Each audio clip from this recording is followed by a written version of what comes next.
अस्सलामुअलैकुम फ्रेंड्स, कैसे हैं आप। उम्मीद है तमाम दोस्त खैरियत से ठीक ठाक होंगे।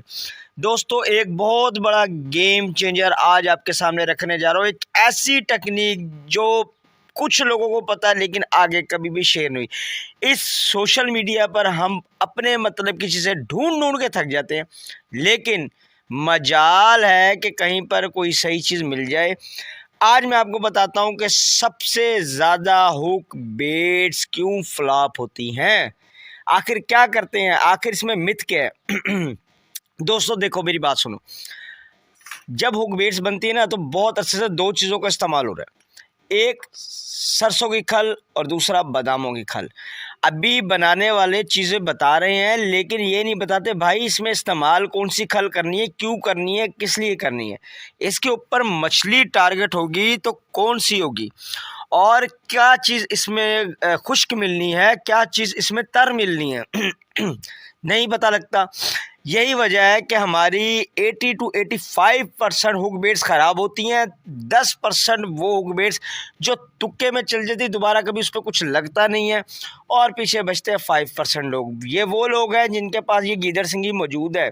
आज ये गीदड़ सिंगी इस छोटी सी वीडियो के अंदर सीख लें, ये आगे चलकर मैं गारंटी देता हूँ कि आपको बहुत ज़्यादा फ़ायदा देने वाली है।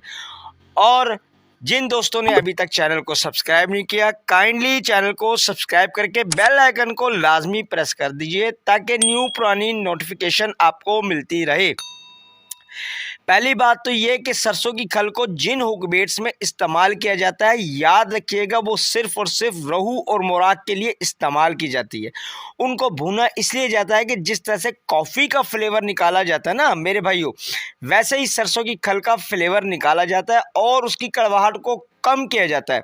अब यहाँ पर कड़वाहट कम होती है सिर्फ और सिर्फ बिल्कुल बराए नाम, लेकिन बाहर निकलता क्या है, इसका फ्लेवर, वो फ्लेवर जो रोहू और मोराक को पसंद है।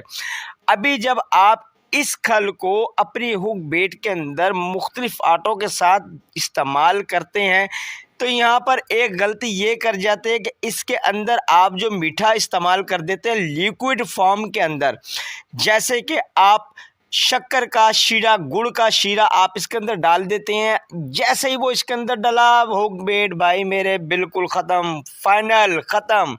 क्यों? क्योंकि अब आप इसको बना रहे थे रोहू मोराक के लिए, पहले तो पता ही नहीं था कि हम इसको किसके टारगेट के लिए बना रहे हैं, ठीक है ना। अब जब टारगेट भी ख़त्म हो गया, निशाने पे भी कोई चीज़ नहीं है, तो हवाई फायर हो गया भैया। करना क्या आपने, अब ये बात, ये साइंस, ये लॉजिक जहन में रखिएगा।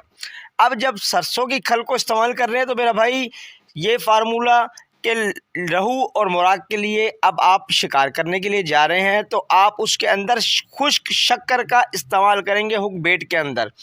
अब जाके ये आपकी चलेगी रोहू और मोराक के लिए, उस पर कदरे कुछ ना कुछ थैला, कतला यानी कि और गुलफाम कॉमन का भी आपको लगेगा। अब चलते हैं दूसरी तरफ, दूसरा झमेला आ जाता है आपका कतला का और गुलफाम का। अब यहाँ पर हम क्या करते हैं, यहाँ पर भी वही काम हो रहा होता है कि सरसों की खल को डाल देते हैं, या सरसों की खल और बादाम की खल को मिक्स कर देते हैं। भाई यहाँ पर स्वीटनर्स चलेंगे। जब स्वीटनर्स चलेंगे तो उसके साथ खल भी वो चलेगी जो कि कड़वी ना हो, यानी कि अब जो सरसों की खल है ये फारिग, इसको निकाल के उड़ा के बाहर फेंको। अब यहाँ पर चलेंगी 3 खलें, बादाम की खल, नारियल की खल और तिलों की खल। अब इसमें से चॉइस आपकी है कि आप किस खल को पसंद करते हैं। तिलों की खल के बारे में एक छोटी सी बात बता देता हूँ। तिलों की खल सबसे ज़्यादा काली होती है, लेकिन जब इसको पानी में डालो तो कुछ देर के बाद इसका कलर वाइट हो जाता है। अच्छा जनाब, तो अब आप इसमें अपनी खल को चॉइस करें। फ़र्ज़ करें आप बादामों की, आलमंड की खल को इस्तेमाल करते हैं कतला और गुलफाम के लिए, तो आपने क्या करना है जनाब, अब आपके पास जो इसका शीरा बना हुआ होगा, शीरा फॉर्म, वो आपने अपनी हुक बेट के अंदर इस्तेमाल करनी है। अब जब आप इसको इस्तेमाल करोगे, अपने मावों को इस्तेमाल करेंगे, तो अब ये इसके ऊपर आप टारगेट करने जा रहे हैं कतला और अपना गुलफाम। क्यों? क्योंकि अब आपको पता है कि मैंने हुक बेट ही उसके लिए बनाई है, तो अब इसके ऊपर 80% चांस इन दोनों के होंगे, बाकी 20% रोहू और मिर्गल के चांस भी बाकी इसके ऊपर रहेंगे। हमेशा एक काम करते हैं, ये काम ना किया करें कि सरसों की खल को और बादामों की खल को इकट्ठा करके सारा काम ही गलत हो जाता है। यही काम हम चराइयों में करते हैं, यही काम हम हुक बेड में करते हैं। चराइयों के अंदर ये चीज़ फिर भी चल जाती है, कुछ ना कुछ कदरें चल जाती है। हुक बेड्स के अंदर आके ये चीज़ तबाही फेर देती है। सिवाय चंद फार्मूलों के अलावा ये बिल्कुल आपकी हुक बेड्स जो है ना मेरे भाई, उनको उड़ा के ख़राब रख देती है। 80% लोग हर शिकार पे नई हुक बेड बनाते हैं और इस जोश और जज्बे के साथ इंसान शिकार पे जाने तक खुश होता है कि मैंने इसमें आज कुछ नया किया है और मैं इस दफ़ा शिकार पे जाकर बहुत अच्छा रिज़ल्ट उठाऊंगा और बहुत ही अच्छा रिज़ल्ट उठाऊंगा। यकीन माने यही शौक़ मेरा और यही जोश जज्बा हर इंसान का होता है। लेकिन जिस वक्त शिकार पर जाते हैं 5 मिनट, आधा घंटा, 2 घंटे, 4 घंटे, पूरा दिन, पूरी रात, 2 दिन ज़ाया हो जाते हैं। उसके बाद हम बिल्कुल परेशान होकर थक हार के और उम्मीदों को बिल्कुल तबाह फिर जाती है और वापस आ जाते हैं। लेकिन अब इंशाल्लाह ऐसा नहीं होगा।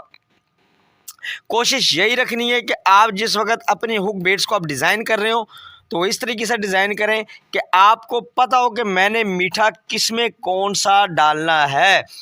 रहू और मुराग के अंदर जो मीठा डलेगा वो आपका शक्कर होगा और वो जो शक्कर होगा वो आपकी जो खल आप इस्तेमाल कर रहे होंगे उस खल के को भूनने के बाद उसके साथ आप बंद करके अगर रखेंगे तो और ज़्यादा फ़ायदा आएगा।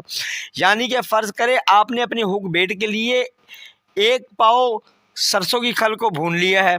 अब उस 1 पाव सरसों की खल को थोड़ा सा ठंडा कीजिए, उसके अंदर आप 1 कप शक्कर का डाल दीजिए और उसको मिक्स करके एक किसी बोतल में या किसी भी चीज़ में आप बंद करके रख दीजिए।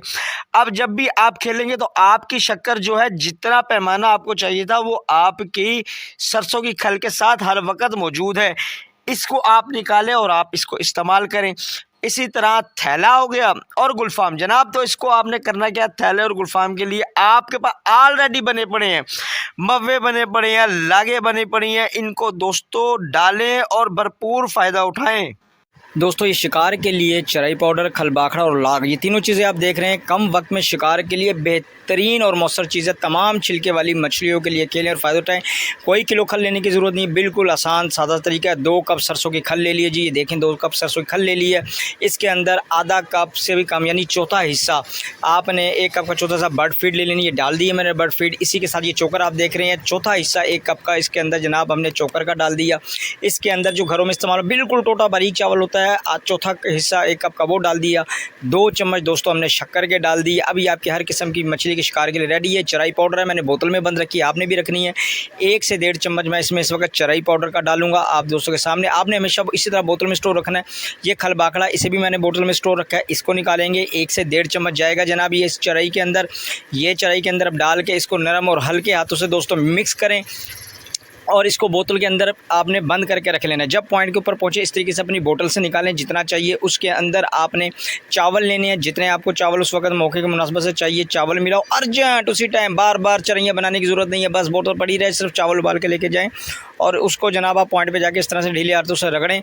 और ये इसके अंदर आप आधा ढक्कन से 1 ढक्कन जो आपका ये इसके अंदर जनाब लाग का जाएगा और आपकी बेहतरीन कम वक्त के अंदर अच्छे रिजल्ट के लिए चराई बन के तैयार है। दोस्तों ये बिल्कुल देसी और नेचुरल फार्मूलेशन है जिसके ऊपर अच्छा रिजल्ट आता है।